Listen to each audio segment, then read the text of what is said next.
রায়গঞ্জ পুরসভার প্রাক্তন পুরপ্রধান মোহিত সেনগুপ্তের অভিযোগ ৫ বছরের ব্যর্থ প্রশাসককে পুনরায় ওই পদে বসিয়ে চুরি করার সুযোগ করে দিয়েছে। এই প্রসঙ্গে এবার মুখ খোলেন রায়গঞ্জ বিধানসভার তৃণমূল কংগ্রেস প্রার্থী কৃষ্ণ কল্যাণী।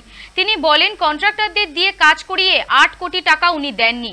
কোনো ফান্ড এলিটেডেড না থাকলে কাজ করা যায় না। উনি মিউনিসিপ্যাল অ্যাক্টের প্রসিডিওরই ফলো করেননি। পৌরসভায় তো সব থেকে বড় দুর্নীতি বহিষ্কৃত করেছে। উনি ৮.৫ কোটি টাকা কন্ট্রাক্টরদের সাথে কাজ করিয়ে নিয়ে সেই টাকা উনি দেননি। মানে কোনো ফান্ড অ্যালটেড না থাকলে কাজ করা যায় না। উনি তো মিউনিসিপাল বিএম অ্যাক্টের প্রসিডিওরটাই ফলো করেনি। তার জন্য আজকে ওই ছোট বড় কন্ট্রাক্টরগুলো সবাই সর্বশান্ত হয়ে গেছে। উনি নিজের ভোটের পৌরসভার ফায়দা নেওয়ার জন্য যেসব রাস্তাঘাট খারাপ ছিল উনি পাবলিকের চোখে ধুল দেওয়ার জন্য কাজগুলা করিয়ে দিয়েছেন, আর সেই কাজগুলার কোনো ফান্ড অ্যালটমেন্ট হয়নি।